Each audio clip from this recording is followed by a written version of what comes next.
Diatur ya. Oke, shalom semua. Dimanapun Anda berada, hari ini kita ketemu lagi. Meskipun kita ketemu tidak saling langsung lihat, jadi lihatnya lewat layar. Dan hari ini saya mau sharing sesuatu yang sedang terjadi hari-hari ini. Temanya adalah Israel, God's time clock for the second coming. Israel itu adalah jamnya Tuhan untuk kedatangan Yesus yang kedua. Dan satu pertanyaan dulu bagi saudara sebelum saya mulai. Tahukah saudara kalimat atau pertanyaan terakhir yang ditanyakan oleh murid-muridnya kepada Yesus apa? Kalau kalimat terakhir yang Yesus katakan pasti semua udah tahu. Tentang pergilah jadikan semua bangsa muridku, baptislah mereka dan sebagainya. Kemudian ketahuilah aku menyertai kamu senantiasa sampai akhir zaman. Nah, itu kalimat yang Yesus ucapkan. Yang saya tanya sekarang adalah, tahukah saudara pertanyaan terakhir yang ditanyakan oleh muridnya? Nah, kalimat terakhir yang ditanyakan itu adalah ini. Kisah Rasul 1 ayat 6 dan 7. Maka bertanyalah mereka yang berkumpul di situ, Tuhan, maukah engkau pada masa ini memulihkan kerajaan bagi Israel? Kemudian jawab Yesus, engkau tidak perlu mengetahui masa dan waktu yang ditetapkan Bapa sendiri menurut kuasanya. Nah, inilah pertanyaan yang terakhir. Justru pertanyaan yang terakhir inilah kita tahu bahwa sekarang adalah akhir zaman. Loh, kok bisa tahu? Tapi justru ayat ini banyak diputar balik. Kamu kok ngapain sih khotbah tentang akhir zaman? Lihat dong ayat ini. Kenapa? Murid-muridnya aja tanya katanya. Tuhan, mau nggak pada masa ini memulihkan kerajaan bagi Israel? Yesus bilang apa? Kamu nggak perlu tahu masa dan waktunya yang ditetapkan Bapa sendiri menurut kuasanya. Jadi ngapain kita cari tahu katanya. Jadi kita nggak perlu cari tahu tentang akhir zaman itu. Tentang pemulihan Israel dan sebagainya. Yang penting apa? Ayat berikutnya lihat katanya. Tetapi kamu akan menerima kuasa kalau Roh Kudus turun ke atas kamu. Dan kamu akan menjadi saksiku di Yerusalem dan di seluruh Yudea dan Samaria dan sampai ke ujung bumi. Jadi dia bilang ini yang penting. Jadi kamu nggak perlu tahu lah tentang kapan waktunya. Yang penting apa? Yang penting sekarang kalau Roh Kudus sudah turun atas kita, kita memberitakan Injil. Itu aja. Nah, tapi baru-baru ini Tuhan justru bukakan sesuatu buat saya yang berbeda. Kenapa? Ayat ini tadi kalau saudara perhatikan, ada yang saya kasih garis bawah di sini. Garis bawahnya bilang apa? Maka bertanyalah mereka, Tuhan, maukah engkau pada masa ini? Jadi jawaban Yesus itu adalah Yesus menjawab karena pertanyaan muridnya adalah pada masa ini. Itu bahasa Inggrisnya pakai present tense. Mau nggak sekarang? Dan Yesus jawab waktu itu 2000 tahun yang lalu. Yesus jawab apa? Sekarang ini engkau nggak perlu tahu. Yang penting sekarang kamu pergi ke Yerusalem, kamu tunggu di loteng Yerusalem, nanti aku akan ada pencurahan Roh Kudus, dan setelah itu kamu pergi jadikan semua bangsa. Dan tapi Yesus juga ada satu note kalau dilihat di Matius. Di Matius dia bilang, karena itu pergilah, tadi kan di Kisah Rasul, jadikan semua bangsa muridku, dan ketahuilah, aku menyertai kamu senantiasa sampai kepada akhir zaman. Nah, dari sini Yesus tetap bicara ada tentang akhir zamannya. Dan apa sih maksudnya? Justru sekarang kita tahu bahwa sekarang kita akhir zaman. Tahu dari mana? Nah, kita lihat lagi. Balik lagi. Tadi, pertanyaan muridnya. Muridnya tanya, maukah engkau pada masa ini memulihkan kerajaan bagi Israel?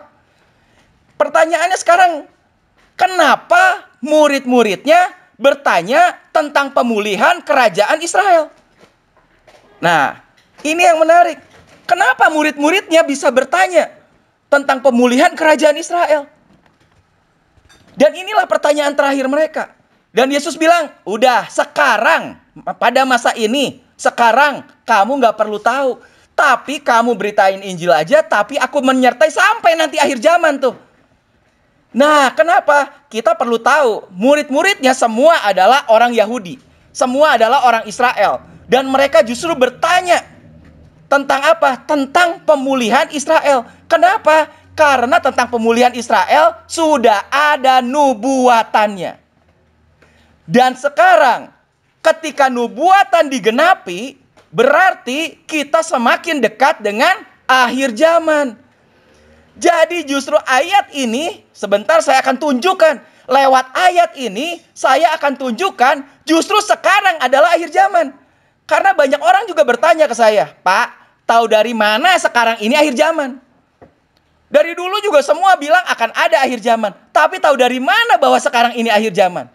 Justru saya bilang, lihat. Karena murid-muridnya sedang tunggu nubuatan, yaitu pemulihan dari kerajaan Israel. Dan apakah yang akan terjadi? Nah, ini sekarang nubuatannya apa? Di Yeremia 30 ayat 3, inilah nubuatannya.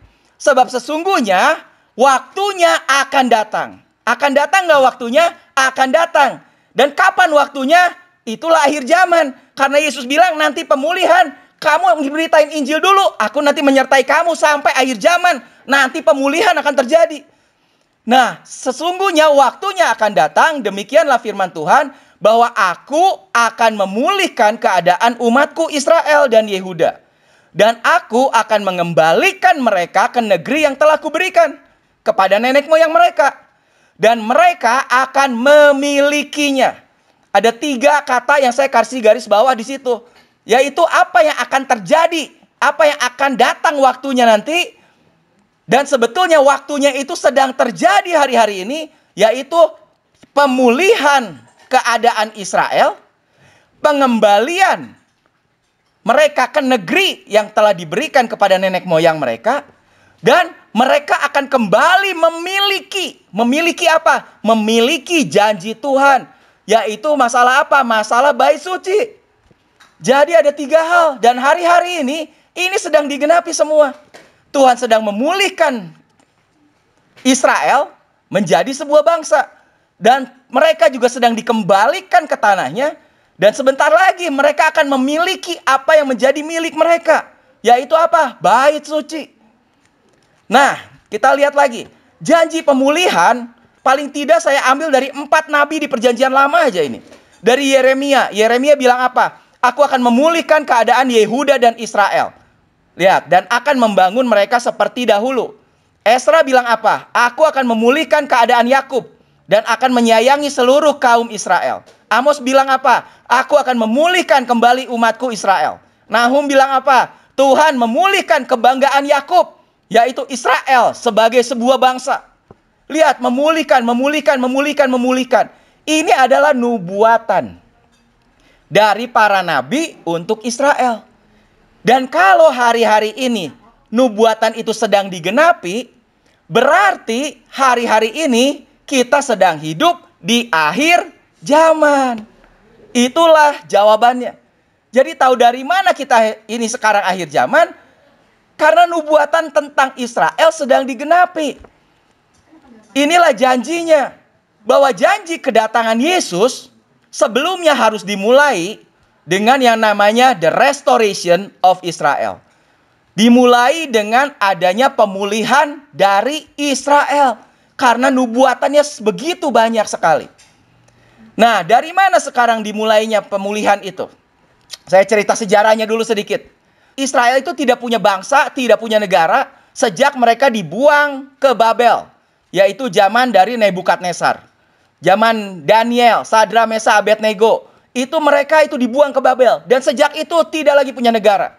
Dan Nebukadnezar juga sempat mimpi. Dia lihat patung, kepalanya dari emas, dadanya dari perak, tangannya dari perunggu. Dan itu semua menandakan negara atau bangsa demi bangsa yang akan menjajah Israel.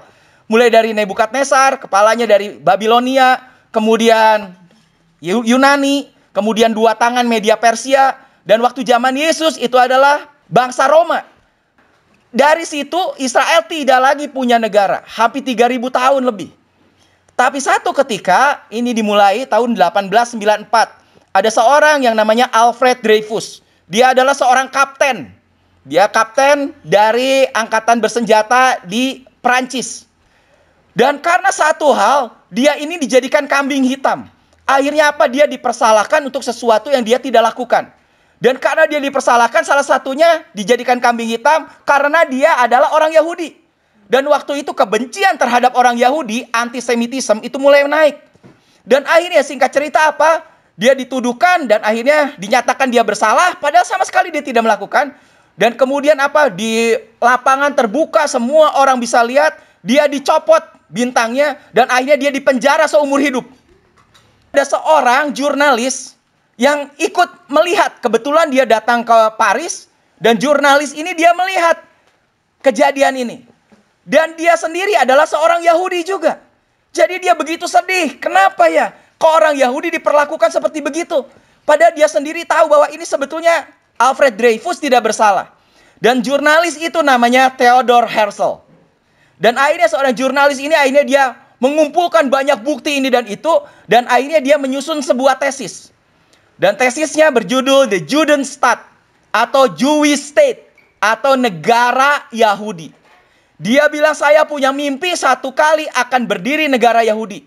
Supaya apa? Orang-orang Yahudi yang tersebar ke seluruh dunia 3.000 tahun nih. Satu kali kita bisa balik lagi ke negara kita. Dan dia bikin ini tahun 1896. Tadi 1894. 2 tahun dia susun tesis ini. Dan kemudian tahun 1897 dia mulai bikin satu kegerakan, organisasi. Namanya Zionis. Inilah yang kita kenal sampai sekarang. Makanya kenapa ada Zionis Israel. Zionisme. Nah, dari situ kemudian akhirnya dia kumpulkan orang-orang Yahudi di seluruh dunia. Dia mulai kasih kabar gitu. Dan dia bikin sebuah kongres. Dan diadakanlah sebuah kongres di Basel, di Swiss. Inilah kongres Zionis pertama. Dan waktu itu Theodor Herzl itu dia bicara dan dia sampaikan mimpinya dia dari tesisnya dia. Dan dihadiri banyak orang-orang kaya juga. Karena orang-orang Yahudi banyak yang kaya juga. Nah, di situ kemudian dia bilang apa? Dia bilang begini. Kalau hari ini katanya, saya teriak-teriak, saya bilang tentang negara Yahudi. Pasti seluruh dunia akan mentertawakan saya, kata dia. Tapi, perhaps in 5 years, mungkin dalam 5 tahun. But certainly in 50 years. Tapi pasti dalam 50 tahun lagi. Mungkin 5 tahun, tapi pasti dalam 50 tahun ke depan. Everyone will know. Semua orang akan bisa tahu bahwa ada negara yang namanya negara Yahudi, yaitu negara Israel. Wah, dan saudara tahu apa yang dikatakan oleh Theodor Herzl ternyata itu digenapi. 50 tahun kemudian, sejak diadakannya kongres di Basel, Swiss itu. Akhirnya tanggal 14 Mei 48, Israel merdeka. Wow, ternyata nubuatan di Alkitab mulai digenapi. Negara Israel mulai diproklamasikan tahun 1948. Jadi bisa dibilang ini akhir zaman memang sudah dimulai. Karena apa? Tadi tentang pemulihan ternyata mulai terjadi. Jadi semua tentang Israel. Makanya Israel inilah patokannya untuk kita tahu bahwa ini akhir zaman atau bukan. Dan kenapa Israel masih bisa ada sampai hari ini? Karena memang Tuhan begitu mengasihi Israel. Yeremia 31 ayat 3 sampai 4 bilang apa? Aku mengasihi engkau dengan kasih yang kekal. Sebab itu aku melanjutkan kasih setiaku kepadamu. Aku akan membangun engkau kembali sehingga engkau dibangun, hai anak darah Israel. Jadi tidak ada satu negara pun atau satu bangsa atau satu kerajaan pun di dunia ini yang kalau sudah hilang selama 3.000 tahun bisa muncul lagi. Kerajaan Sriwijaya, Majapahit yang ada di Indonesia nggak pernah ada lagi tuh. Nggak pernah muncul lagi sampai hari ini. Tapi Israel selama 3.000 tahun udah nggak ada, kok bisa muncul ya? Kenapa? Kesatu karena ada nubuatannya. Kedua karena ternyata Tuhan mengasihi Israel dengan kasih yang kekal. Dari sini sebetulnya itu kabar baik buat kita. Kenapa? Kita adalah keturunan Israel rohani juga. Dan Tuhan yang kita sembah adalah Tuhan yang sama, Elohim, Yahweh. Dan apa? Kalau Tuhan bisa mengasihi sebuah bangsa dengan kasih yang kekal, saya mau katakan bagi saudara bahwa kita juga dikasihi Tuhan dengan kasih yang kekal. Amin. Dia mengasihi kita dengan kasih yang kekal. Saudara nggak perlu khawatir, nggak perlu takut. Kita yang percaya Yesus, Yesus mengasihi kita dengan kasih yang kekal. Lanjut lagi satu ayat lagi. Di Yeremia 31 ayat 36 bilang apa? Sesungguhnya seperti ketetapan-ketetapan ini tidak akan beralih dari hadapanku. Demikianlah firman Tuhan. Demikianlah keturunan Israel juga tidak akan berhenti menjadi bangsa di hadapanku untuk sepanjang masa. Makanya Israel bisa balik lagi menjadi sebuah bangsa. Karena apa? Tuhan sudah bilang keturunan Israel akan tetap jadi bangsa sepanjang waktu. Nah, sekarang ketika muncul lagi, inilah tandanya akhir zaman. Dan inilah yang sedang terjadi penggenapannya. Yesaya 2 ayat 2 sampai 3. Sekali lagi, tahu dari mana ini akhir zaman? Lihat ayatnya. Akan terjadi pada hari-hari yang terakhir. Jadi kapan ini terjadi? Kalau ini terjadi, berarti ini akhir zaman. Ini hari-hari yang terakhir. The end of days katanya. Kalau ini sampai terjadi. Apa? Gunung tempat rumah Tuhan akan berdiri tegak di hulu gunung-gunung dan menjulang tinggi di atas bukit-bukit. Segala bangsa akan berduyun-duyun ke sana dan banyak suku bangsa akan pergi serta berkata, mari kita naik ke gunung Tuhan, ke rumah Tuhan Yakub, supaya ia mengajar kita tentang jalan-jalannya dan supaya kita berjalan menempuhnya, sebab dari Sion akan keluar pengajaran dan firman Tuhan dari Yerusalem. Dan hari ini ayat ini sebetulnya sedang digenapi. Cuma kenapa sekarang sepi? Ya karena masalah COVID. Jadi Israel sendiri menutup diri. Nggak bisa kita mau pergi ke Israel. Ini yang sedang terjadi. Terakhir kali saya ke Israel, waduh, Israel udah kayak pasar di mana-mana. Berjubel semua. Ayat ini sedang digenapi. Dan kalau ayat ini digenapi, ini ayat adalah ayat untuk akhir zaman. Dengan jelas dibilang ini akan terjadi pada hari-hari yang terakhir. Berarti memang inilah akhir zaman. Tidak diragukan lagi. Dan hari ini sebetulnya kita sedang hidup di dalam sebuah generasi. Yaitu generasi yang melihat pohon ara bertunas. Ini dibuatan lagi. Khotbah Yesus tentang akhir zaman di Matius 24 ayat 34 dikatakan generasi ini, yaitu generasi yang melihat Israel merdeka, yaitu pohon ara bertunas. Pohon ara itu adalah lambang dari Israel. Itu tidak akan berlalu sebelum semua ini terjadi. Dan kalau Israel merdeka tahun 48, satu generasi itu dikatakan di Alkitab itu 70 tahun. Kalau kuat 80 tahun katanya. Jadi kalau dari generasi yang melihat Israel merdeka tahun 48 itu ditambah 70 tahun berarti tahun 2018. Kalau kuat bisa tambah 10 tahun lagi, 2028. Jadi kalau menurut saya pribadi dibilang sini, look up, our redemption draw near. Lihat bahwa penebus kita katanya. Penebus kita siapa? Redeemer kita Yesus. Berarti itu sudah dekat katanya. Berarti waktu pengangkatan sudah dekat. Berarti ini kita sudah hidup di akhir zaman. Nah, kita sekarang hidup di generasi ini.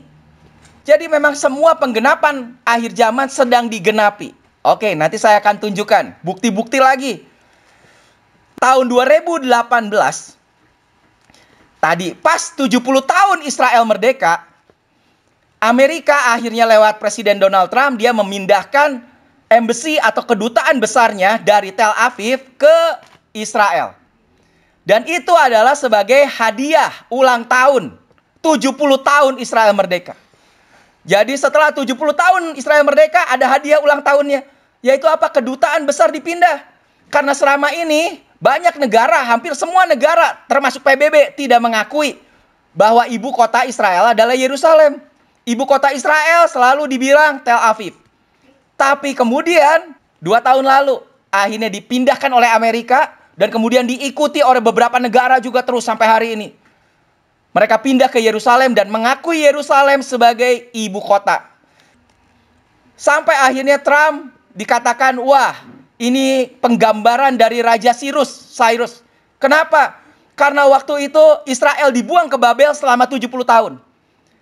Oleh Nebukadnezar, waktu itu dikalahkan, dibawa ke Babylon zaman Daniel, Sadrak Mesak Abednego. Dan setelah 70 tahun, udah ada nubuatannya. Kamu akan dibuang 70 tahun. Dan setelah 70 tahun, siapa yang kasih izin untuk bisa kembali lagi? Zaman Ezra, Nehemia mulai membangun tembok Yerusalem. Itu adalah Raja Cyrus. Dan dari situlah akhirnya mereka balik ke Israel, mulai membangun tembok, sampai akhirnya berdiri bait suci kedua, bait suci Herodes. Nah, jadi dipersandingkan, disamakan. Berarti ini kayaknya ini udah betul-betul nih penggambaran Raja Sirus yang sudah datang. Kenapa? Pas 70 tahun juga dia kasih hadiah ulang tahun. Bahwa apa? Yerusalem adalah ibu kota negara Israel katanya. Diakui dan diikutin bangsa-bangsa negara-negara lain. Sampai akhirnya dari Temple Institute mereka bikin koinnya. Nah, dibikin. Ini edisi yang pertama cuma keluar 1000 piece. Wah, jadi barang langka nih. Nggak tahu harganya bisa berapa sekarang. Dan ini yang kedua. Edisi yang kedua. Untuk penggenapan 70 tahun katanya. Nah, sekarang tahun 2020. Ada penggenapan nubuatan akhir zaman lagi yang sedang digenapi. 2020 buat Israel adalah angka yang spesial. Kenapa? Mereka juga percaya bahwa dekade ini adalah tahunnya penggenapan dari nubuatan-nubuatan di Alkitab itu sedang digenapi. Kenapa? Angka 20 sendiri itu adalah kaf. Jadi sekali lagi Israel kan angka sama huruf sama.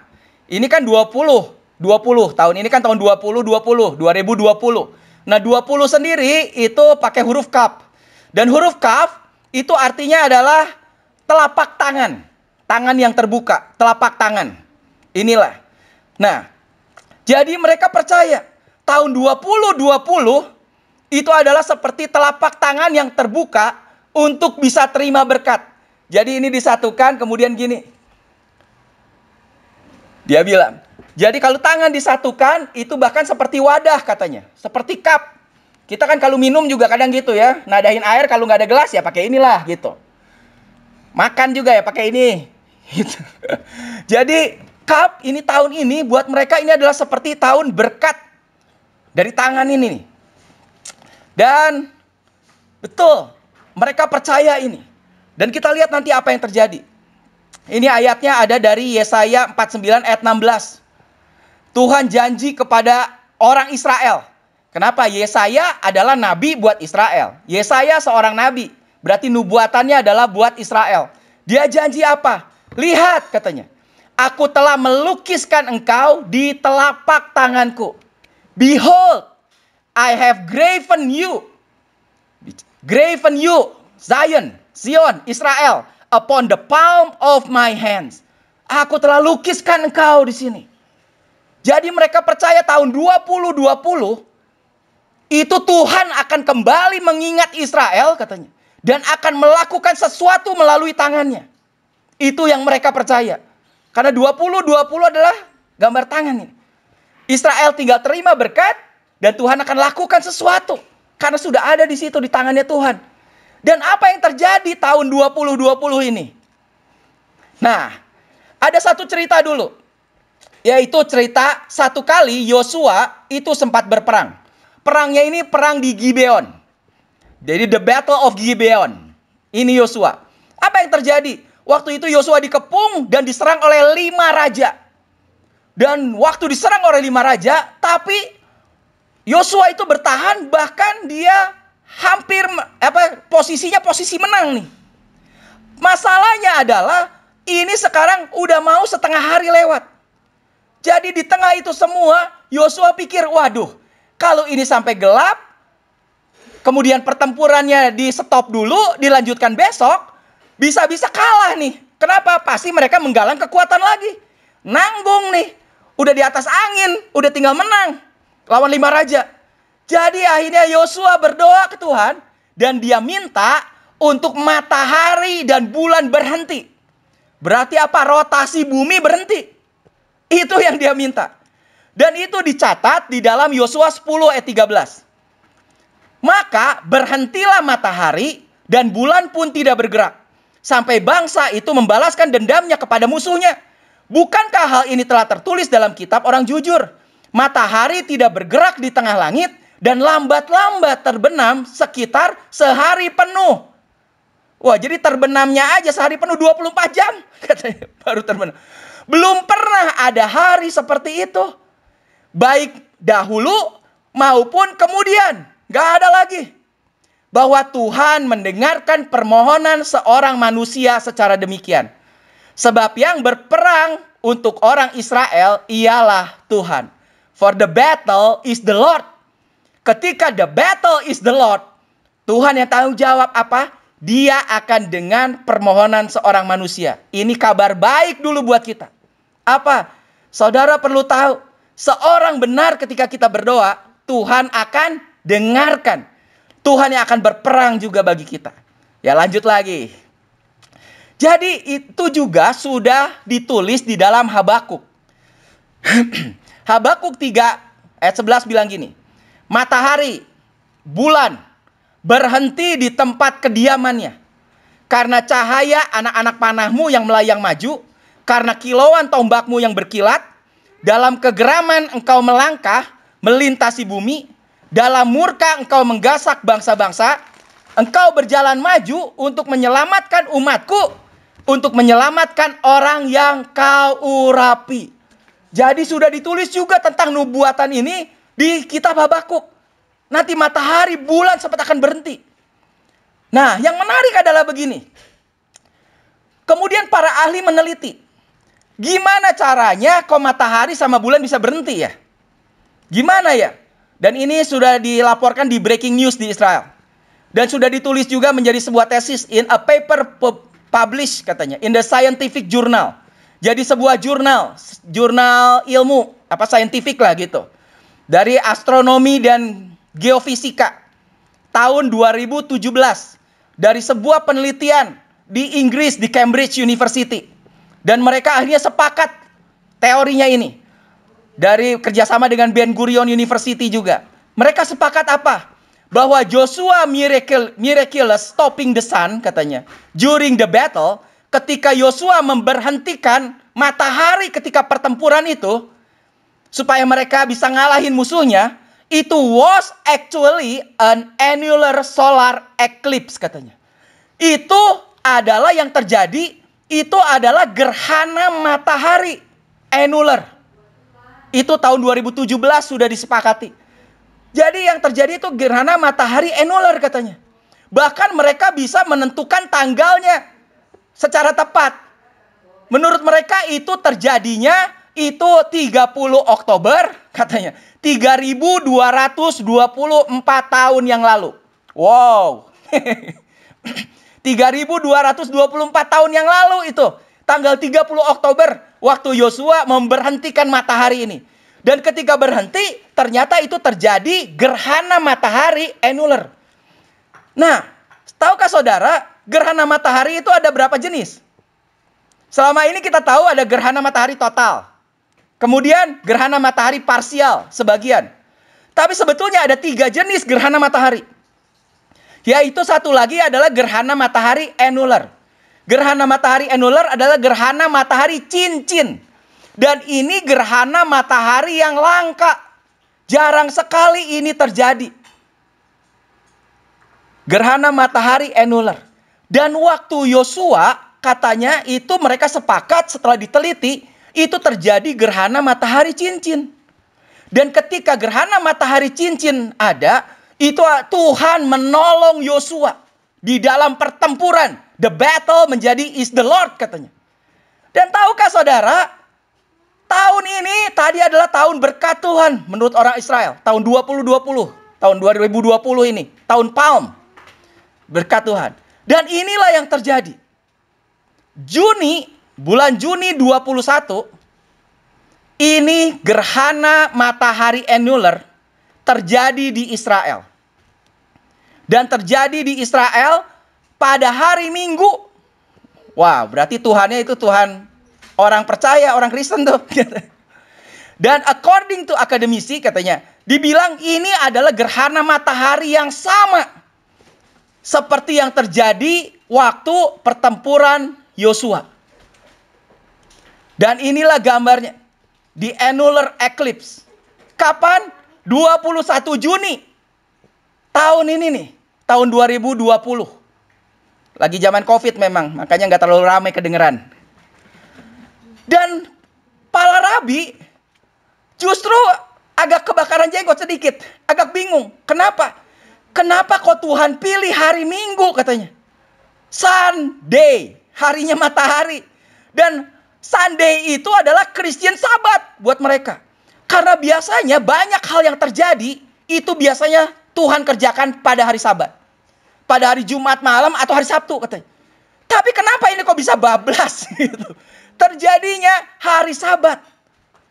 Wow. Jadi mereka bilang, wah, ini pasti ada sesuatu nih di Israel tahun ini. Tahun 2020 ini. Dan saudara tahu, gerhana matahari annular di Israel itu tidak pernah terjadi. Terakhir terjadi itu adalah tahun 1948. Wow. 1948, kapan itu tadi? Waktu Israel merdeka.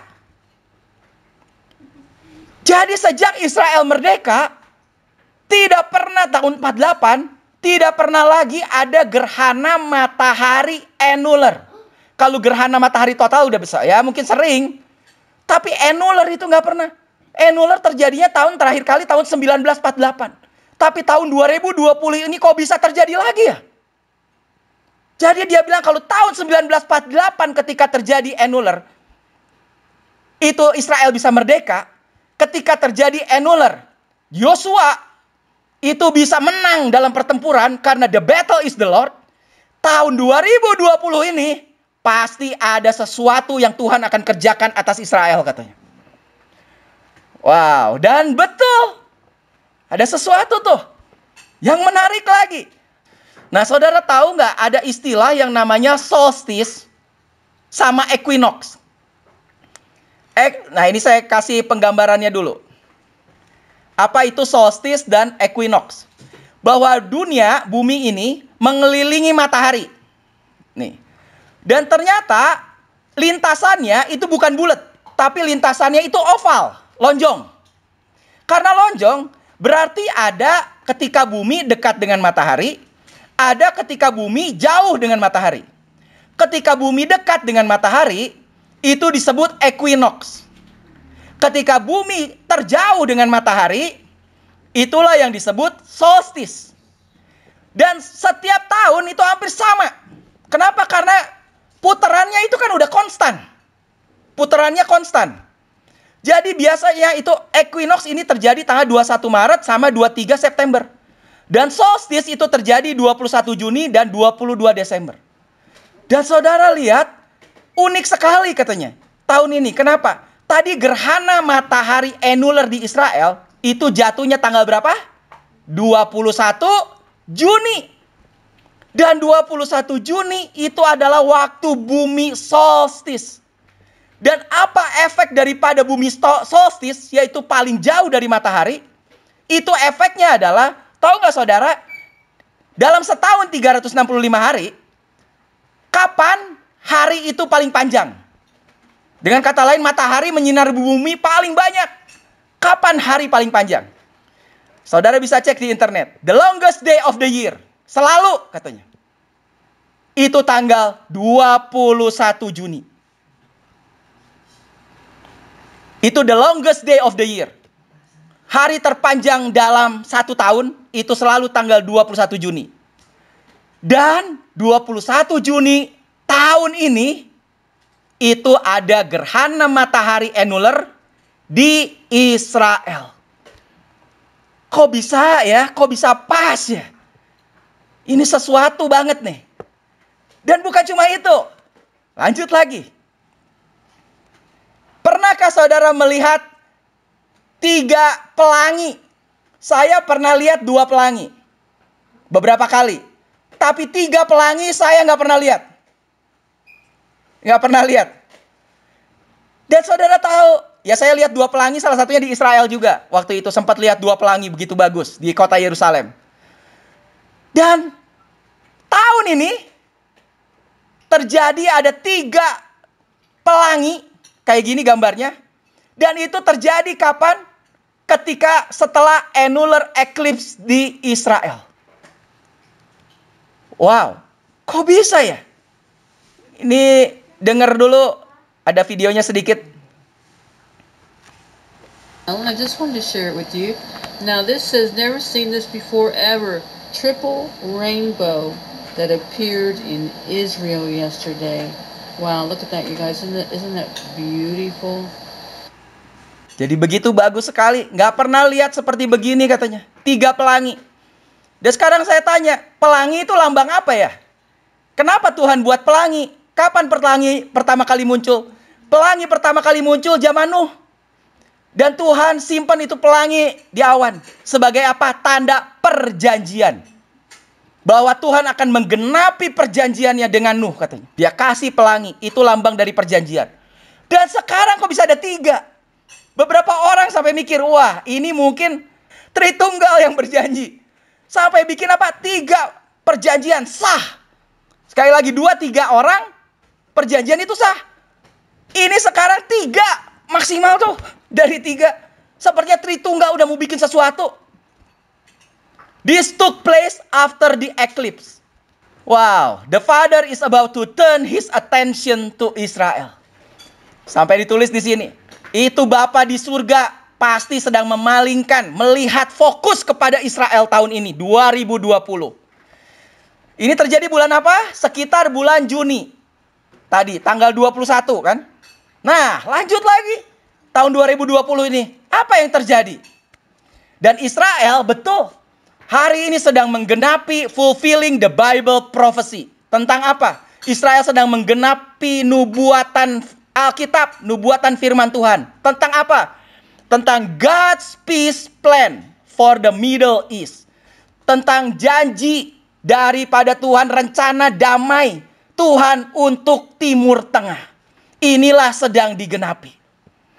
Ada ayat-ayatnya, janji-janjinya. Ada, kita lihat. Satu pertanyaan dulu. Memang dulu orang pikir, apakah mungkin can there be peace in the Arab-Israeli conflict? Apakah mungkin Arab sama Israel konfliknya itu bisa berakhir? Kenapa? Karena waktu pertama kali Israel aja merdeka, 1 hari kemudian bangsa Arab semua langsung nyerang. Dan bukan cuma sekali, berkali-kali mereka coba menghancurkan Israel. Itu tahun 48. Tahun 67 terkenal dengan perang 6 hari, diserang lagi. Tahun 73 itu perang Yom Kippur, diserang lagi. Jadi memang Arab sama Israel hampir udah 70 tahun ini musuh bubuyutan terus. Lebih dari 70 tahun. Sejak Israel berdiri, baru 1 hari udah jadi musuh. Jadi kalau ada pertanyaan, mungkin gak sih bisa ada damai? Orang dulu mikir, aduh, udah 70 tahun musuhan, mungkin gak sih? Nah tapi nubuatannya, tahukah saudara? Arab dan Israel ini dua-dua adalah keturunan Abraham. Israel adalah dari Yakub. Arab itu adalah dari Ismail. Dua-duanya adalah keturunan Abraham. Dan waktu Abraham meninggal, siapa yang ngubur? Waktu itu kan Ismail kan udah dibuang. Dari kecil, waktu Ishak masih kecil, Sarah udah bilang ke Abraham, dia mulai jealous, dia bilang itu Hagar, usir aja sama anaknya. Dan Abraham melakukan itu, dia usir Hagar sama Ismail. Tapi waktu Abraham mati, Kejadian 25 ayat 7 bilang apa? Abraham meninggal dan dikuburkan. Abraham mencapai umur 175 tahun. Lalu ia meninggal, ia mati pada waktu telah putih rambutnya, tua dan suntuk umur. Maka ia dikumpulkan kepada kaum leluhurnya. Dan anak-anaknya, siapa? Ishak dan Ismail menguburkan dia dalam gua Makpela, sekarang di Hebron itu, di padang Efron bin Sofar, orang Het itu, padang yang letaknya di sebelah timur Mamre. Jadi saudara lihat, yang nguburin Abraham siapa? Ishak dan Ismail.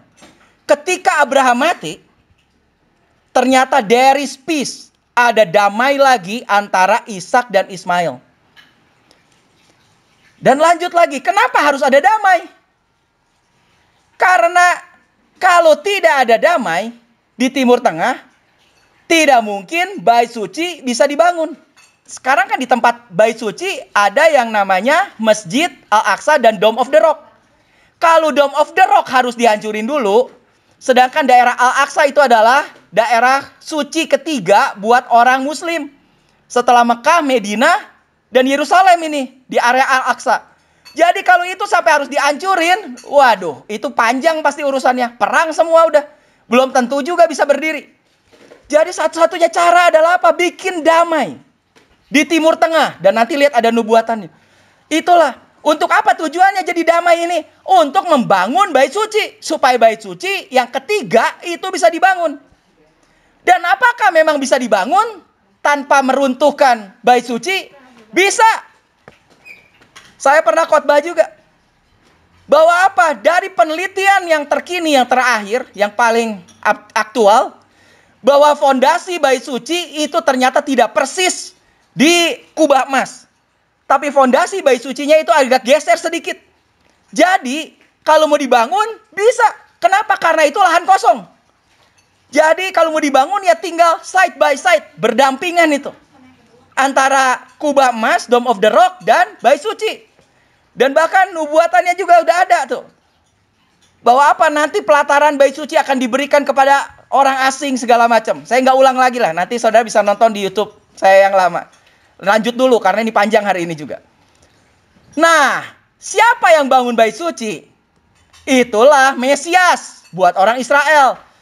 Tapi buat kita tahu siapapun yang bangun adalah Antikris. Dan siapa ini? Kemungkinan besar itu adalah Jared Kushner. Siapa Jared Kushner? Saya pernah bagiin juga. Jared Kushner adalah menantunya, cepat aja ini, menantunya dari Donald Trump. Dia adalah senior advisor juga. Dan dia adalah seorang Yahudi ortodoks yang kuat. Bahkan dia aliran kabalis. Yaitu aliran yang percaya tentang akhir zaman, tentang kedatangan Mesias. Untuk dipersiapkan dan segala macam lah. Dan Jared Kushner juga adalah pemilik gedung di New York. Itu gedung 666. Karena nomor jalannya sebetulnya 666. Tapi dia pasang gede-gede. Dan di situ juga disewa oleh satu perusahaan namanya Lucent Technology. Lucifer Technology katanya. Yang bikinin chip dan segala macam lah teknologinya. Dan dia juga didanai, dibiayai, disupport juga sama George Soros. Sama-sama orang Yahudi. Dan hari ini dia punya tugas. Dia kerja di Gedung Putih. Jadi penasehat senior dari Donald Trump. Sekaligus dia punya tugas utama itu adalah membuat perdamaian di Timur Tengah antara Israel dan Palestina. Masalah Israel-Palestina di Timur Tengah. Dan Donald Trump bahkan sempat bilang ke dia, kalau kamu gagal, tidak ada satu orang pun yang bisa berhasil. Dengan kata lain, kamu pasti berhasil. Karena nggak akan ada satu orang lain pun yang bisa berhasil bikin perdamaian. Ya, jadi saya udah cerita panjang lebar tuh kenapa Kushner dan lain-lain. Saudara bisa masuk ke YouTube channel saya. Cari ada 2 khotbah tentang akhir zaman ini. The End Time, Now is the End Time. Yang ke-1 dan kedua. Yang kedua tentang rapture. Yang ke-1 itu tentang tanda-tandanya dan tentang Antikris. Tentang Jared Kushner, kenapa ini dan itu dan sebagainya. Juga tentang bait suci. Tentang apa, udah diukur dan segala macam ya. Panjang lebar lah ada di situ. Ini hampir 2 jam ini. Jadi saudara bisa lihat di YouTube itu. Cari di Samuel Asuardi. Nah sekarang lanjut lagi. Dan saudara lihat sekarang sepak terjang daripada Jared Kushner itu. Yang kemungkinan kalau saudara lihat gambarnya ini gambarnya baru ya. Kenapa? Pakai masker gitu. Jadi ini gambarnya baru. Karena dia udah pakai masker nih. Dibilang di sini apa? Kelihatannya diam-diam dia sedang mengatur stage buat nubuatan akhir zaman digenapi. Jadi dia sedang atur ini. Di bawah dibilang Presiden Trump has a secret weapon katanya. Bahkan dibilang Presiden Trump itu punya senjata rahasia. Senjata rahasianya itu adalah Jared Kushner katanya. Who could be setting the stage for the end time prophecy as foretold in the book of Daniel. Dia yang akan menggenapi nubuatan Daniel. Jadi dia lagi mempersiapkan untuk nubuatan Daniel bisa digenapi. Dan dia adalah seorang Yahudi. Dia juga adalah cucu dari Holocaust survivor. Jadi Holocaust itu yang waktu Nazi, waktu Hitler membantai itu. Nah, kakeknya itu ikutan di situ. Dan dia seorang Yahudi yang taat juga. Makanya dibilang dia secret weapon dan dia diam-diam. Dan apa hasilnya nih? Dia bikin pertemuan dulu. Dia kumpulin minister-minister Arab. Dan dia janjikan sesuatu, bantuan. Ini dan itu, kalau kamu bergabung akan ada begini, segala. Dan dia bikin ini makanya, ministerial to promote a future of peace and security in the Middle East. Ini tahun 2009 bulan Februari. Februari 2009 dia kumpulin semua. Dia bilang apa? Yuk kita bikin masa depan, yaitu untuk satu perdamaian dan keamanan di Timur Tengah. Dia punya plannya, ini begini, sampaiin semua di situ. Ini kumpul orang-orang Arab semua. Dan hasilnya apa? Tahun ini akhirnya gol juga. Dan kapan golnya? Setelah bulan Juni. Setelah ada annular tadi kan. Dan itulah yang terjadi. Tanggal 31 Agustus. Akhirnya first Israeli commercial flight between Israel and UAE takes the sky. 31 Agustus. Akhirnya dimulainya penerbangan dari Israel ke Uni Emirat Arab, yaitu ke Dubai. Itu mulai. Dan dia ikut dalam penerbangan itu, naik pesawat El Al dari Israel pergi ke Uni Emirat Arab. Dan ini dikutip sama CNN. CNN bilang apa? Sebelum naik, dalam kesepakatan itu. Waduh, sampai disebut dalangnya nih. Penasehat senior dan menantu Presiden Donald Trump, Jared Kushner. Ini kasih pidato dengan nada puitis tentang makna penerbangan itu. Dia bilang, meskipun ini adalah penerbangan bersejarah, kami berharap ini akan memulai perjalanan yang lebih bersejarah untuk Timur Tengah dan sekitarnya, katanya. Ini adalah waktu yang penuh harapan dan saya percaya bahwa begitu banyak perdamaian dan properti dimungkinkan di wilayah ini dan di seluruh dunia. Itu tanggal 31 Agustus 2020. Dan kemudian, gak lama kemudian, tanggal 11 September, resmi buka hubungan diplomatik dengan Israel. Menurut Raja Bahrain, ini adalah solusi bagi perdamaian Palestina. Perdamaian di situ. Jadi kata dia, kalau mau damai ya kita damai dulu lah bangsa-bangsa Arab yang lain. Jadi goalnya itu adalah perdamaian Palestina, Israel. Kenapa? Ya karena Palestina yang hari ini menguasai Masjid Al-Aqsa. Jadi meskipun itu ada di Israel, tapi areanya itu dikuasai oleh Palestina. Karena itu kan masjid, jadi harus orang muslim, nggak boleh orang luar. Nah, jadi ini sasarannya. Tapi sekarang udah dimulai nih. Dan kita lihat dulu satu klip. We're here this afternoon to change the course of history. After decades of division and conflict, we mark the dawn of a new Middle East. Together, these agreements will serve as the foundation for a comprehensive peace across the entire region, something which nobody thought was possible. For generations, the people of the Middle East have been held back by old conflicts, hostilities. These agreements prove that the nations of the region are breaking free from the failed approaches of the past. Today's signing sets history on a new course. Today the world sees that they're choosing cooperation over conflict, friendship over enmity, prosperity over poverty, and hope over despair. They are choosing a future in which Arabs and Israelis, Muslims, Jews, and Christians can live together, pray together, and dream together, side by side in harmony, community, and peace.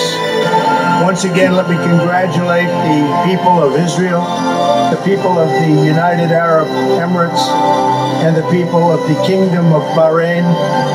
God bless you all. This is an incredible day for the world. Ya. Jadi perdamaian di Timur Tengah hari ini sedang dimulai, sudah dimulai. Dan itu adalah penggenapan dari nubuatan tentang perdamaian Timur Tengah. Dan dibilang di sini American leadership in the Middle East. Yang mimpin ya memang orang Amerika. Sebetulnya Jared Kushner adalah orang Yahudi juga. Dan inilah yang terjadi. Saudara tahu keturunan Ismail itu siapa? Kejadian 25 ayat 12 bilang, ini keturunan Ismail. Inilah keturunan Ismail anak Abraham yang telah dilahirkan baginya oleh Hagar, perempuan Mesir hamba Sarah itu. Inilah nama anak-anak Ismail. Disebutkan menurut urutan lahirnya. Anak sulungnya itu Nebayot, anak sulung Ismail. Selanjutnya adiknya itu Kedar, kemudian Adbeel, kemudian Mibsam. Dan saudara tahu ada nubuatan, ada ayat di dalam Yesaya 60 ayat 7. Lihat, segala kambing domba Kedar akan berhimpun kepadamu. Kedar tadi siapa? Kedar adalah anak kedua dari Ismail. Berarti orang Arab nih, anaknya Ismail.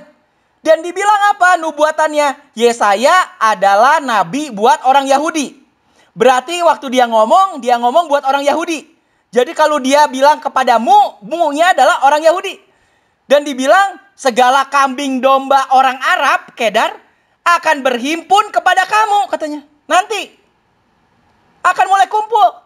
Kemudian domba-domba jantan Nebayot anak pertama dari Ismail, akan tersedia untuk ibadahmu. Jadi nanti Israel akan ibadah pakai domba jantan, itu dari orang Arab katanya. Dari bangsa Arab. Itu akan terjadi nanti. Dan semuanya, kambing domba Kedar, domba-domba jantan Nebayot, semuanya akan dipersembahkan di atas mezbahku, kata Tuhan. Sebagai korban yang berkenan kepadaku, kata Tuhan. Dan aku akan menyemarakan rumah keagunganku.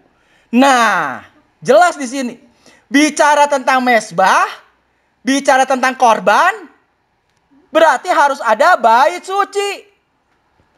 Dan sebelum ada bait suci, di sini dibilang rumah keagunganku, sebelum dipersembahkan mezbah, akan ada yang namanya kambing domba Kedar akan berhimpun kepadamu. Berarti ada damai. Domba-domba jantan Nebayot akan tersedia sekarang untuk ibadahmu. Jadi ini nubuatannya. Akan ada damai antara keturunan Ismail dan Ishak, antara Israel dan Arab, bangsa Arab. Dan setelah itu akan ada bait suci dibangun, di mana nanti akan dipersembahkan mezbah di situ katanya. Dan nanti Tuhan bilang, aku akan menyemarakan rumah keagunganku. Itulah nubuatannya. Satu lagi nubuatannya di Yehezkiel 27. Jelas di situ dibilang apa? Arab dan semua pemuka Kedar, anaknya Ismail ini, berdagang dengan engkau. Dalam anak domba, domba jantan, dan kambing jantan. Dalam hal-hal itulah mereka berdagang dengan engkau. Dan jelas sekali inilah yang ditawarkan oleh Jared Kushner. Makanya kenapa negara Arab mau. Karena apa? Masalah perdagangan. Jadi mereka udah bilang, ya semua juga ujung-ujungnya duit. Dibilang kalau kamu bangun perdagangan, hubungan dengan Israel, nanti itu akan ada keuntungan. Secara bisnis, ini dan itu, ini dan itu, ini dan itu. Dan ternyata akhirnya oke, deal. Dan ternyata dealnya itu sudah dinubuatkan di Yehezkiel 27. Memang Arab dan semua pemuka Kedar nanti akan apa? Akan berdagang lagi sama kamu katanya. Jadi hari ini, kalau nubuatan ini sedang digenapi, sekali lagi, berarti hari-hari ini kita ada di akhir zaman. Tidak bisa diragukan lagi. Israel adalah God's time clock. Israel adalah jamnya Tuhan. Ini sedang digenapi hari ini. Dan perjanjian damainya itu dinamakan Abraham Accord. Kenapa dinamakan Abraham Accord? Karena Abraham itu adalah bapa untuk 3 agama besar. Buat orang Kristen kita panggil dia Abraham. Buat orang Muslim dipanggilnya Ibrahim. Dan buat orang Yahudi mereka sebut sebagai Abraham. Jadi semua mengerucut kepada siapa? Abraham. Makanya akhirnya dibikin ini namanya perjanjian Abraham. Perjanjian damai di Timur Tengah. Dan akhirnya Jerusalem Post melaporkan, Temple Institute akhirnya bikin lagi koin. Kalau tadi kan sempat waktu tahun 2018, waktu Donald Trump pindahin kedutaan besar ke Yerusalem, dibikin koin. Sekarang juga dibikin koin lagi. Tapi kalau diperhatikan ini koinnya agak unik. Menurut saya agak unik. Kenapa? Di koinnya ini ada penjelasan koinnya. Saudara bisa cari aja di YouTube. Di koinnya ini ada ditulis dalam 3 bahasa. Bahasa Inggris, bahasa Arab, dan bahasa Hebrew. Bahasa Ibrani. Dan bahkan di koin ini mengutip juga ayat dari Quran. Mengutip ayat dari Quran. Dan juga mengutip ayat dari Yeremia. Nah, agak aneh ya. Kenapa? Kok mau mengutip dari Quran ya? Berarti ini seperti sedang ada sesuatu di belakang itu untuk penyatuan semua agama. Makanya kenapa di sini Quran sama Bible kok bisa dibuat di dalam satu koin? Buat saya ini agak menarik. Ya, just info aja buat saudara. Kalau saudara mau beli koinnya, bisa tuh beli. Ini ada harganya nih, $150 koinnya. Jadi siapa tahu yang mau koleksi bisa beli. Kalau belum habis. Ini koinnya. Oke, lanjut lagi. Nah, jadi ternyata di belakang itu, setelah pembicaraan damai, tadi nubuatannya apa?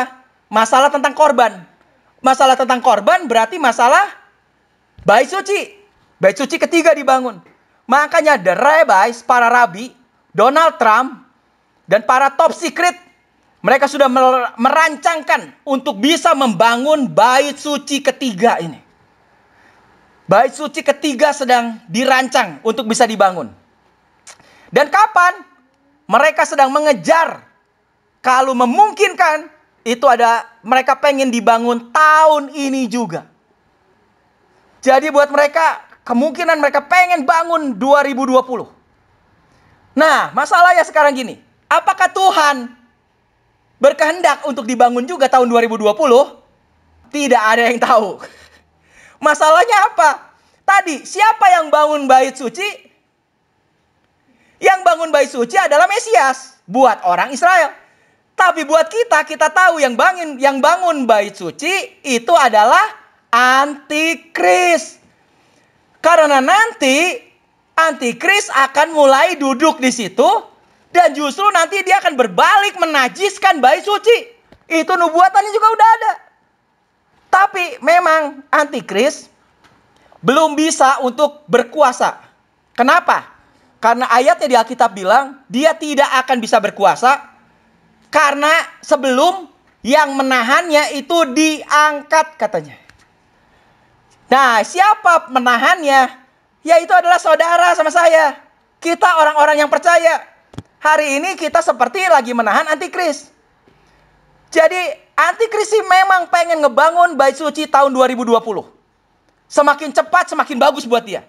Tapi apakah memang itu rencana dari Tuhan atau enggak? Nah, ini juga yang mungkin perlu kita doakan. Ini intermezzo sedikit. Karena ada pendoa tanya ke saya, dia bingung. Pak, apakah kita harus bantu dan apa yang harus kita doa katanya. Bingung. Kalau kita doa nanti dibangun nanti kan berarti kita doain Antikris dong untuk bisa dibangun.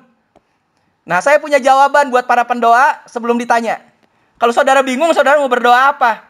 Jangan bilang supaya tidak dibangun, supaya Antikris gak muncul. Nggak bisa. Antikris adalah memang bagian dari rencana Tuhan. Bait suci dibangun juga bagian dari rencana Tuhan. Jadi pasti terjadi. Nah, sekarang yang perlu kita doakan apa? Kita doa Tuhan supaya semuanya bisa terjadi, nubuatan itu sesuai dengan waktu dan timingnya Tuhan. Karena sepertinya iblis dan Antikris itu udah gak tahan. Mereka pengen segera cepat supaya terjadi, supaya Antikris bisa segera berkuasa.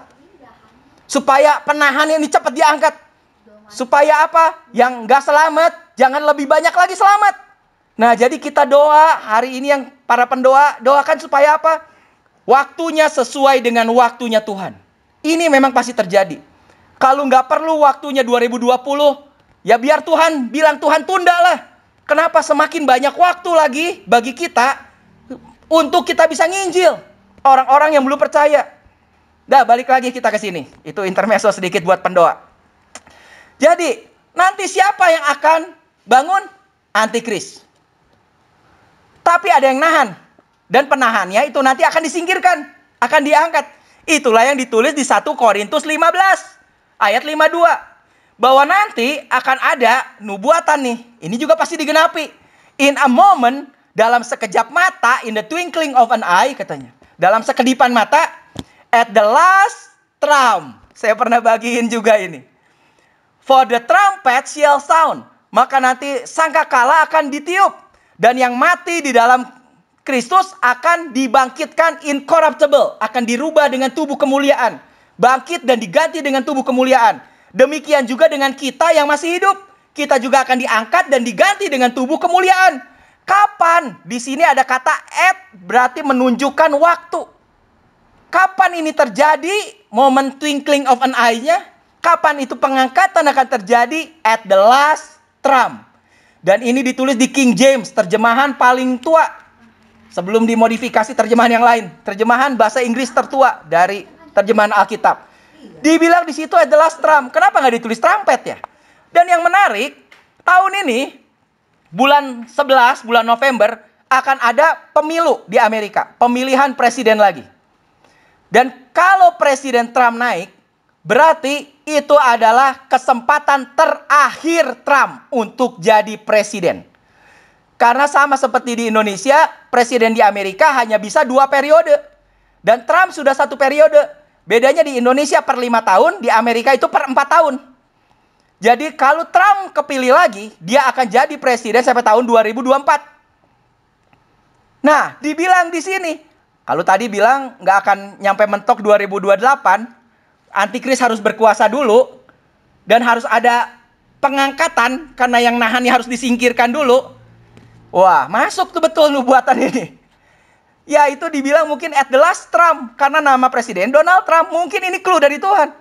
Pada Trump yang terakhir. Yaitu apa? Pemerintahan Trump yang terakhir. Mungkin begitu artinya. Mungkin juga bisa bilang pada waktu pemerintahan Trump terakhir sebelum dia lengser. Mungkin juga bisa begitu. Dan sebelum dia lengser, dia akan lengser kalau ini jadi presiden lagi nih. Tapi menurut saya dia pasti naik lagi. Karena ada rencananya Tuhan.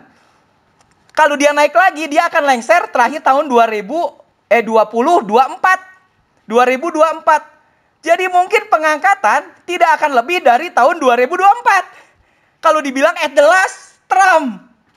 Ya, ini cuma sedikit clue aja. Ya kita lihatlah gitu. Jadi inilah last Trump. Menarik. Jadi nanti akan ada pengangkatan gereja sebagai mempelai Kristus. Kita percaya. Sebelum itu penahannya, kita akan diangkat lebih dulu. Nah, lanjut lagi yang menarik. Setelah itu apa yang akan terjadi? Di dunia. Itulah Antikris akan mulai berkuasa. Siapa Antikris itu? Dia kan mengklaim sebagai Jewish Messiah. Dia mengklaim sebagai Mesias orang Yahudi. Dia mengklaim. Dan sebetulnya kita tahu dia bukan Mesias. Karena Mesias itu adalah Yesus. Dan Yesus yang sudah datang. Kalau gitu berarti dia adalah Mesias palsu. Dia adalah false Christ. Karena yang asli Mesiasnya adalah Christ. Yesus Kristus. Jesus Christ. Karena dia false Christ, makanya itulah anti-Christ. Dia antinya daripada Christ. Dia adalah false Christ. Mesias palsu. Nah, ada satu film yang cukup menarik. Film ini dibuat oleh orang-orang Illuminati. Mungkin sebagian saudara pernah tahu, pernah lihat juga. Dan dari film ini, itu banyak digambarkan apa yang akan terjadi di dunia. Jadi ini seperti film ramalan atau profetik dari orang-orang Illuminati. Mereka menamakan untuk ini bisa terjadi. Nah, film ini dibuat tahun 2012. Tapi film ini lagi rame karena banyak hal-hal yang terjadi hari-hari ini. Itu sebetulnya sudah diramalkan itu dalam film ini. Salah satunya bahwa coronavirus itu juga sudah direncanakan bertahun-tahun sebelumnya oleh orang-orang Illuminati ini. Itu juga ada petawuhan di sini. Nah, kita akan lihat lah ya filmnya ya. Di situ juga ada cerita tentang Al-Qaeda. Bahwa sebetulnya Al-Qaeda ini ada yang menarik, kenapa? Ini Osama bin Laden itu dia pakai baju. Dan di situ ada gambar dari logo dari CIA, Central Intelligence Agency. Jadi sebetulnya dia dibiayain, didanai justru oleh Amerika ini, Osama bin Laden. Dan sekarang kan mulai terkuak tuh ceritanya ini. Ini sepak terjang dari Illuminatinya. Dan juga apa mereka sudah meramalkan nanti ada tertumpahnya minyak di Selat Hormuz. Akan ada perang ini dan itu, perang dunia ketiga dan segala macam, dimulai dari mana apa. Nah, kita lihat dulu lah ini sedikit filmnya ya. iPad Goat 2. Sambil saya bicara, kita lihat filmnya itu dimulai cerita yang unik, ada kambing keluar. Dan lihat di kepalanya sudah ada seperti barcode cap gitu. Tidak perlu terlalu kaget melihat ini. Lihat ini, dia mengendalikan segala sesuatu dari atas. Semuanya cuma seperti sebuah mainan. Mirip seorang presiden ya, di masa lalu. Apa yang dia buat, dia cuma sekedar menjadi boneka saja. Lantainya sudah jelas terlihat. Lihat gambar-gambar di belakangnya. Pornografi di sana, pembunuhan di sana, dan lihat gambarnya.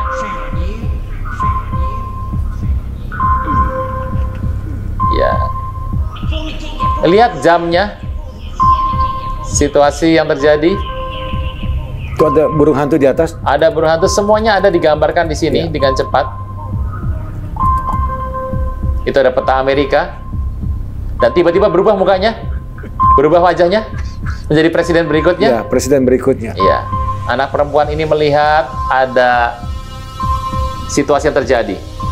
Ada pintu exit di sana, dia nggak bisa lari.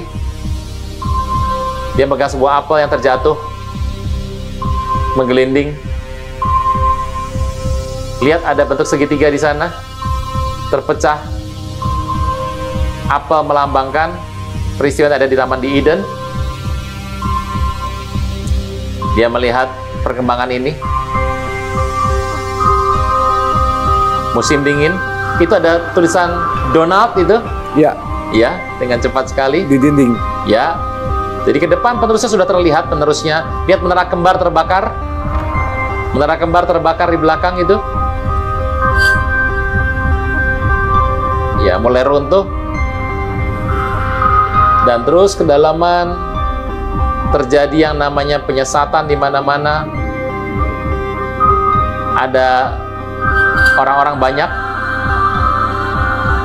Ini tentu saja kita tahu lawan besar di Amerika. Ini minyak. Mereka eksplorasi minyak. Bayi disupi dari sejak lahir. Anak-anak dikorbankan.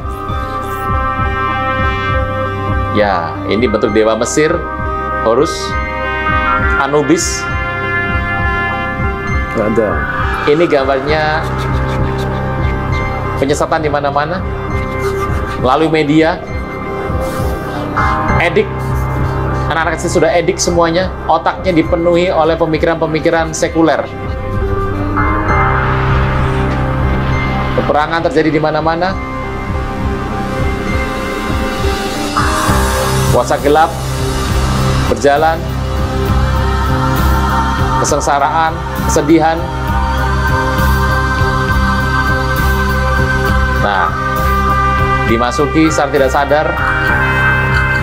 Anak kecil dijadikan sebagai tentara. Kehancuran muka bumi terjadi. Para pekerja ditindas, peperangan, demonstrasi. Pemberontakan di mana-mana dan kuasa gelap merajai. Dipengaruhi. Mirip Tuhan Yesus ya? Ya. Ya, ini bukan Tuhan Yesus. Coba lihat di kepalanya. Inilah Antichrist. Lambang Antichrist. Ya, akan muncul nanti. Ya, yang akan muncul. Anak-anak ini semuanya disusupi. Dia masuk ke semua sektor kehidupan. Dewa Anubis di depan.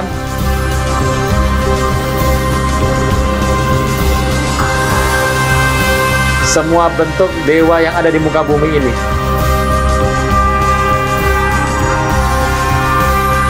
Ikan-ikan di jala, bukan ikan-ikan orang percaya. Lihat tangan sorga. Ini adalah bentuk pornografi yang terjadi. Kalau Anda mundur sebentar tadi, pornografi dunia akan merajalela. Dari usia muda sampai usia tua.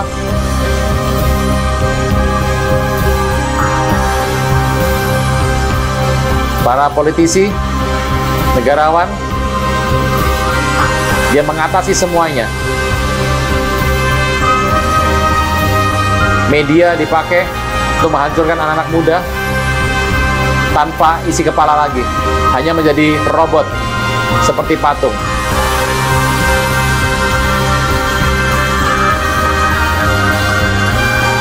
Pola-pola kebudayaan dunia disusupi semuanya.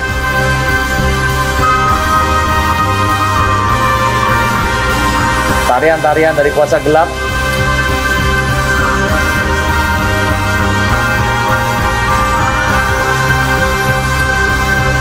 kita masih sering lihat sehari-hari ya, di acara-acara, bentuknya kuasa gelap semua, dan dia sampai pada yang terang.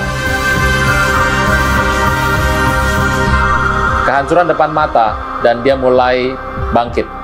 Dia bangun. Di belakang itu ada bentuk salib, ada keruntuhan. Gereja, iya, runtuh satu persatu. Saat dia bangkit. Dia sudah sadar, aware, dia berjalan ke depan.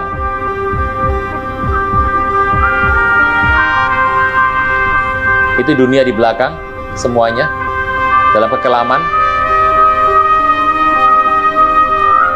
Masa depan, dia menyongsong masa depan.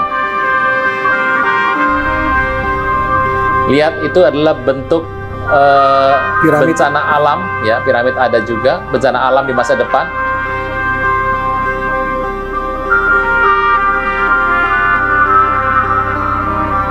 Jadi itu bukan Tuhan Yesus, yang tadi adalah perlambang dari Antikristos.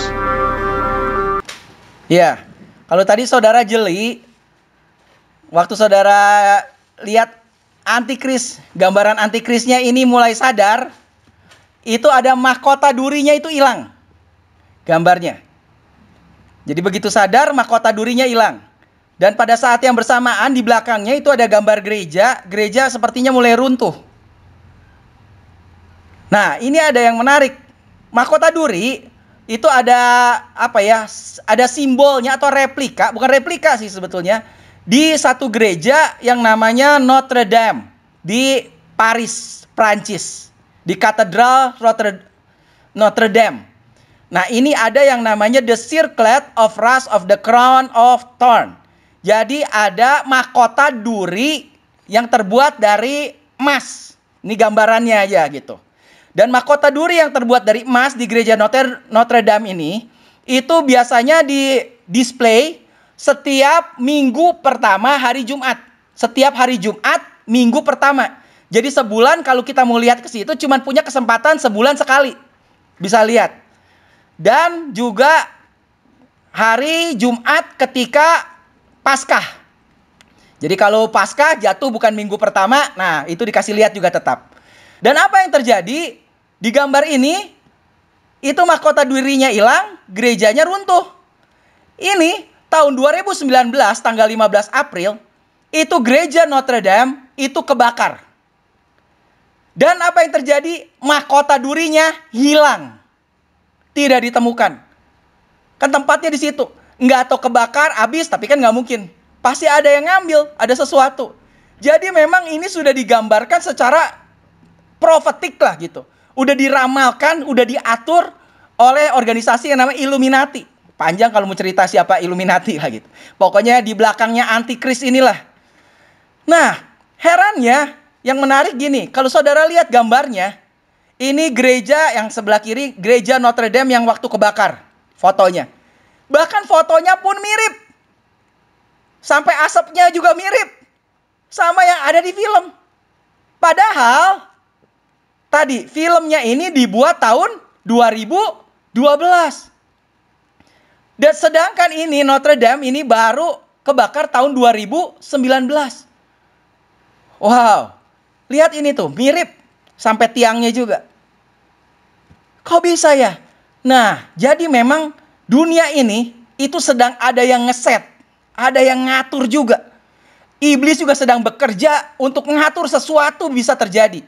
Makanya itu yang tadi saya bilang buat para pendoa, apa yang harus saudara doakan? Kita berdoa supaya memang semua terjadi, karena memang harus terjadi, tapi sesuai dengan rencana Tuhan.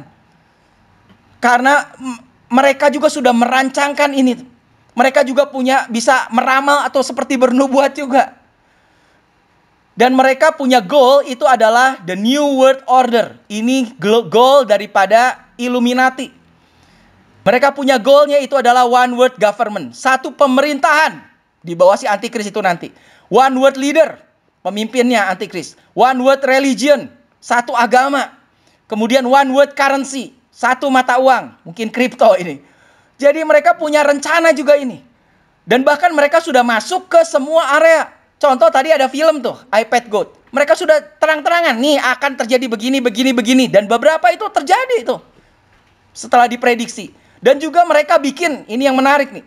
Mereka bikin juga gamesnya. Ada Illuminati, The Games of Conspiracy.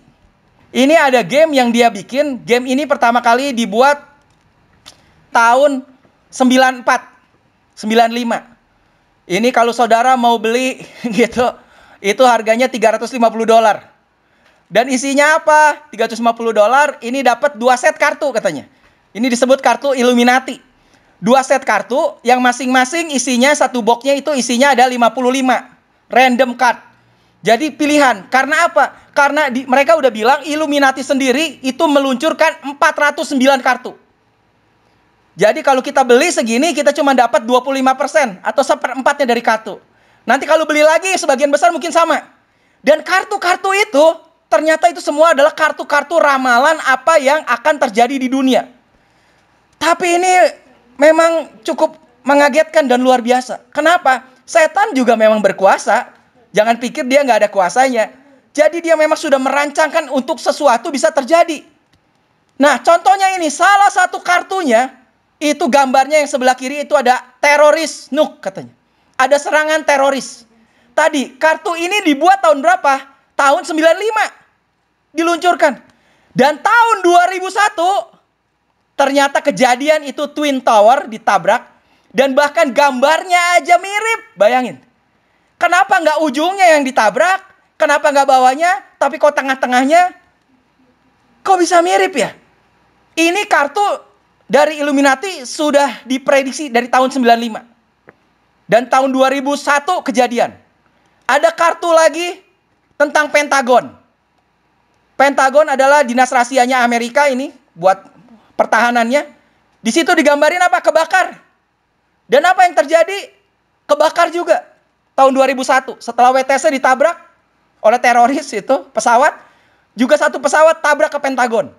Jadi memang ini semua terjadi, mereka sudah rancangkan. Jadi di balik itu semua, ya inilah yang bergerak nih, Illuminati. Terus lihat ada apa lagi? Ini ada kejatuhan ekonomi. Krismon tahun 2007-2008 di Amerika. Itu juga sudah dirancangkan dari tahun 95. 2007-2008. Apa? Udah dibilang situ. Nanti ada pinjaman-pinjaman yang nggak bisa dibayar. Dan waktu itu betul terjadi masalah dari properti itu. Jadi Krismon Amerika 2007-2008. Terus ada lagi apa? Bahwa nanti ada ini para eksekutif Wall Street yang akan ditangkap karena kriminal tentang masalah keuangan segala macam. Dan itu terjadi tahun 2008. Mirip gambarnya. Gitu. Terus apa lagi? Ada gambar kartu Illuminati tentang tumpahnya minyak. Tumpahnya minyak. Dan ini juga ternyata terjadi tahun 2010 di Gulf of Mexico, di Teluk Meksiko. Itu ada kapal tumpah minyak sampai apa? Wah, itu semua. Dan gambarnya mirip. Sampai gambar bebeknya dan gambar kapalnya yang tenggelam. Itu kejadian tahun 2010. Ini tahun 95, kartunya ini tahun 2010. Apalagi? Tahun 2011, mereka punya kartu yang disebut dengan tidal wave atau gelombang yang luar biasa katanya. Gambarnya kayak gini. Dan 2011 terjadi ini gambar di Fukushima. Gempa yang menimbulkan tsunami besar di Jepang. Tahun 2011. Kok gambarnya mirip ya? Tahun 2011. Dan kemudian efek daripada tsunami Jepang itu apa? Ada kebocoran dari nuklir. Nuklir accident. Ini juga mirip. Di Fukushima. kebocoran dari nuklir. Dan terus ada kartu lagi. Yaitu kartunya adalah combined disaster katanya. Jadi apa ini? Bencana yang bergabung. Penggabungan bencana. Itu dari kartu Illuminati-nya. Penggabungan bencana.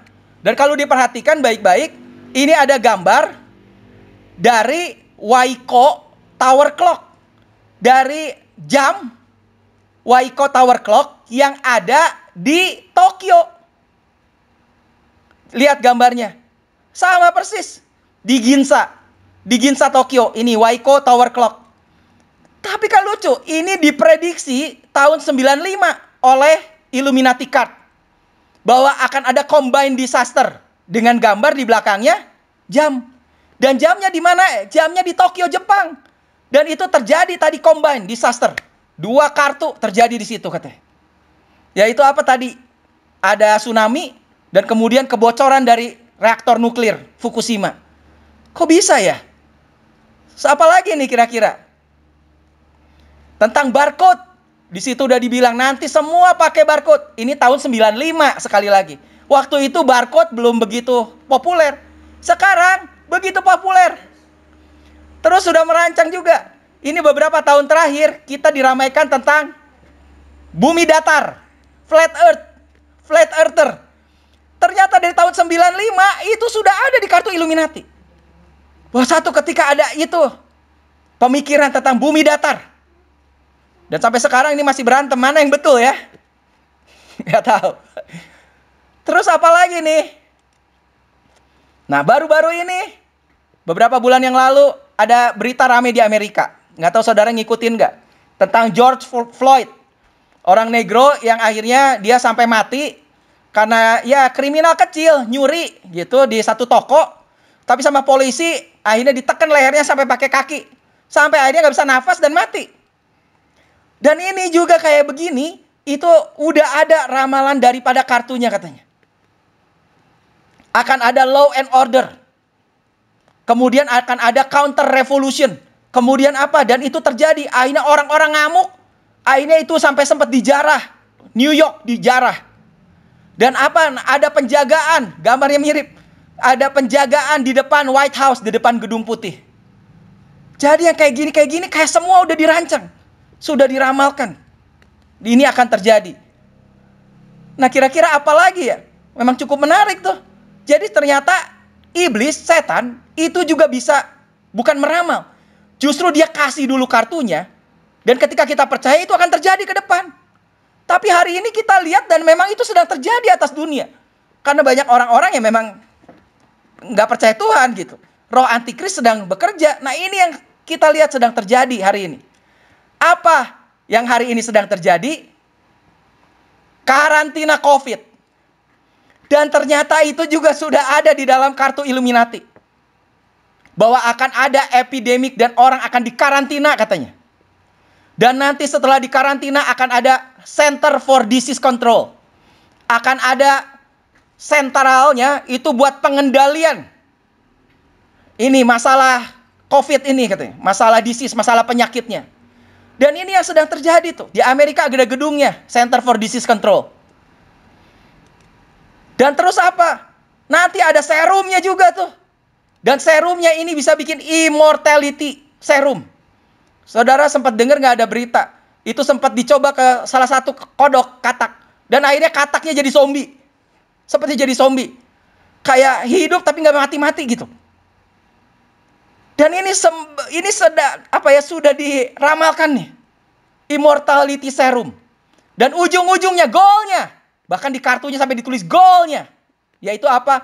Population reduction. Penurunan populasi. Akan banyak orang yang mati. Di sini ditulis too many people making too many problems katanya. And not enough love to go around. Terlalu banyak orang itu bikin banyak problem. Dah dihabisin aja. Dan ini salah satu goal daripada Illuminati. Makanya sampai dibikin COVID ini. Mereka pengen apa? Populasi dunia biar menurun. Biar banyak yang mati katanya. Tapi ini sekali lagi kartu tahun 95. 1995. Terus apa? Tentang perdamaian in our time. Ini yang sedang digenapi juga. Yang tadi saya cerita. Peace in our time. kedamaian. Dan ujungnya, end of the world. Akhir daripada dunia. Akhir zaman. Itulah ujungnya. Dan mereka udah ramalkan nanti ada. Kita balik lagi kalau gitu. Ke bait suci ketiga. Bahwa sekali lagi nanti bait suci ketiga, itulah nanti antikris akan naik. Dan dia akan berkuasa karena dia akan bangun. Dan disitulah dimulainya New World Order. Dan untuk itu juga sudah diramalkan. Ada kartunya. Akan muncul yang namanya charismatic leader. Yang akan menguasai seluruh dunia katanya. Dari tahun 95. Jadi mereka memang ngatur di belakang itu untuk apa yang sedang terjadi di akhir zaman ini. Dan sekali lagi saya bilang kita hidup di akhir zaman. Itu aja. Nah, dan memang balik ke Alkitab sekarang. Alkitab memang bilang ada warning concerning Antichrist. Hati-hati, warning tentang Antikris. Itu ditulis di dalam 1 Yohanes 2 ayat 18. Dibilang apa? Anak-anakku, inilah waktu yang terakhir. Nah, ketika Antikris muncul, ini udah waktu yang terakhir. Dan seperti yang telah kamu dengar, bahwa seorang Antikristus akan datang. Bahkan sekarang banyak Antikristus telah muncul. Antichrist pakai S itu. Rohnya ini sudah muncul. Dari tanda itu kita tahu bahwa ini adalah waktu yang terakhir. Betul-betul. Siapakah pendusta itu? Yaitu dia yang menyangkal bahwa Yesus adalah Kristus. Ia adalah Antikristus. Yang menyangkal Bapa maupun Putra. Setiap orang yang menyangkal Putra, ia tidak memiliki Bapa. Tetapi orang yang mengakui Putra, ia juga memiliki Bapa. Jadi siapa sih Antikristus itu? Dan roh Antikristus itu adalah roh yang menyangkal bahwa Yesus adalah Kristus. Yang menyangkal bahwa Yesus adalah Mesias yang sesungguhnya. Kristus adalah the Redeemer, penebus, juru selamat. Itu yang menyangkal, itulah Antikristus. Dan di 1 Yohanes 4 ayat 2-5 dibilang gini. Dengan ini kamu mengenal roh Elohim, roh Tuhan. Ini yang berlawanan nih dari roh Antikristus. Yaitu roh Tuhan. Setiap roh yang mengaku bahwa Yesus Kristus telah datang sebagai manusia, ia berasal dari Elohim, dari Tuhan. Jadi kalau tadi Antikristus, dia menyangkal bahwa Yesus adalah Kristus. Bahwa Yesus adalah Tuhan yang sudah jadi manusia. Sedangkan roh yang ada dalam kita, itu roh yang bertentangan. Kita mengaku bahwa Yesus Kristus telah datang sebagai manusia. Meskipun dia adalah Tuhan. Dan setiap roh yang tidak mengaku bahwa Yesus Kristus telah datang sebagai manusia, ia tidak berasal dari Elohim. Dan itulah Antikristus. Diulang lagi. Yang telah kamu dengar bahwa ia sedang datang. Dan sekarang pun ia sudah ada di dalam dunia. Nah, ini akhir zaman. Makanya dia sedang datang, dia sudah ada. Jadi hari-hari ini memang sedang ada the spirit of Antichrist. Yaitu spirit yang tidak mengaku bahwa Yesus adalah Tuhan. Dan semakin banyak orang yang tidak mau mengakui Yesus adalah Tuhan. Itulah. Jadi cirinya roh Antikris. Tapi kita nggak usah takut. Kenapa? Ayat 4 bilang apa? Kamu berasal dari Tuhan, anak-anakku, dan kamu telah mengalahkan mereka. Sebab roh yang ada di dalam kamu jauh lebih besar daripada roh-roh yang ada di dalam dunia ini. Roh yang ada dalam kita jauh lebih besar. Nggak usah takut. Tapi justru kita harus lawan. Tanda kutip. Tadi roh Antikristus apa? Roh yang tidak percaya bahwa Yesus adalah Tuhan. Berarti kita lawan dengan apa? Kita lawan dengan roh Kristus. Untuk orang bisa percaya bahwa Yesus adalah Tuhan. Roh Antikristus mereka ngomongnya apa? Di ayat kelima. Mereka berasal dari dunia. Karena itu mereka berbicara tentang dunia. Dan dunia mendengar mereka. Kalau tadi roh Antikristus berasal dari dunia, bicara tentang dunia, dan dunia mendengar mereka. Lawannya, roh Kristus. Berarti kita berasal dari surga, kita bicara tentang surga. Dan memang dunia kadang nggak mau dengar. Gitu. Tapi kita bicara hal tentang surga. Itulah yang kita harus perlu sampaikan hari ini. Jadi makanya terakhir. Bahkan Illuminati juga sudah meramalkan. Bahkan ada kebangkitan dari gereja setan. Dan juga akan ada apa? Ini the magic goes away. Tentang ilmu sihir dan ini dan itu akan semakin merajalela di akhir zaman. Tapi jangan khawatir. Hari ini di dalam kita ada Roh Kristus. Siapa yang bisa percaya dan mengaku bahwa Yesus adalah Tuhan, di dalam kita itu ada Roh Kudus. Tanpa Roh Kudus kita nggak bisa ngaku. Di akhir zaman ini roh antikristus yang sedang merajalela. Sampai nanti munculnya seorang tokohnya antikristus itu. Dan kita hari ini harus against, harus lawan roh antikristus itu. Roh antikristus adalah roh yang tidak percaya bahwa Yesus adalah dan menolak Yesus adalah Tuhan. Dia manusia turun menebus dosa kita. Justru sekarang kita harus beritakan itu. Makanya yang terakhir, ayat yang terakhir. Kapan akhir zaman itu? Yesus khotbah akhir zaman di Matius 24 ayat 14 dibilang apa? Dan Injil kerajaan ini akan diberitakan di seluruh dunia. Menjadi kesaksian bagi semua bangsa. Sesudah itu barulah tiba kesudahannya. Kita tahu sekarang sudah akhir zaman. Memang kesudahannya belum tiba. Pengangkatan belum terjadi. Tapi yang Tuhan mau adalah apa? Hari ini apa yang harus kita lakukan?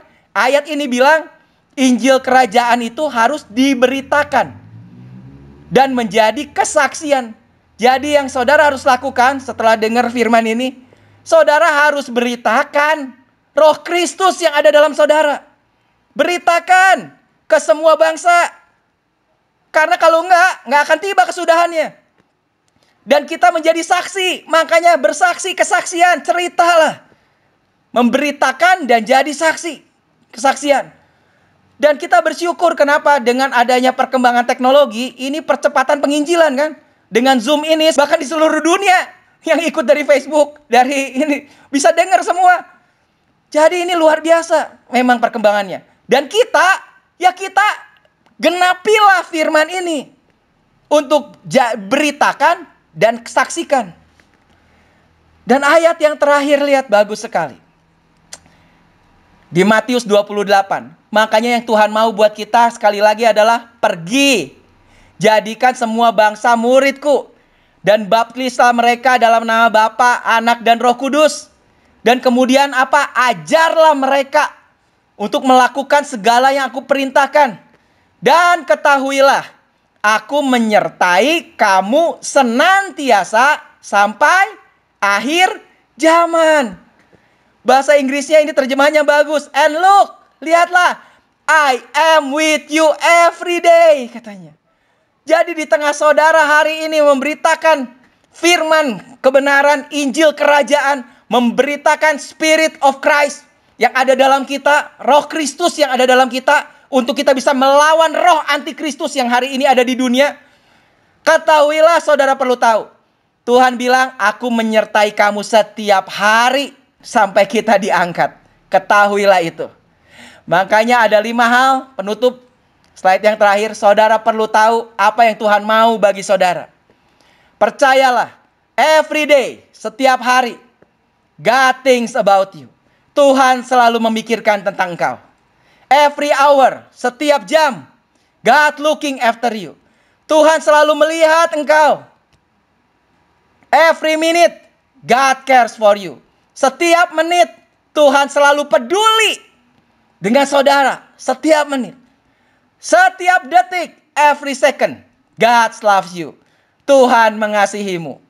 Dan setiap saat, every moment, God is with you. Setiap saat, Tuhan selalu bersama dengan kita. Setiap saat. Bahkan bukan cuma setiap detik. Setiap saat. Karena Dia ada di dalam kita. Itulah Roh Kristus yang ada dalam kita. Mulailah kita beritakan di akhir zaman ini. Mulailah kita lawan itu roh antikristus. Lawan setiap orang yang gak percaya bahwa Yesus adalah Kristus.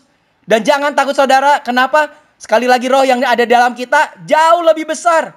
Kadang-kadang kenapa kita gak berani nginjil? Karena belum apa-apa udah takut dulu. Ngelihat orangnya ya udah serem.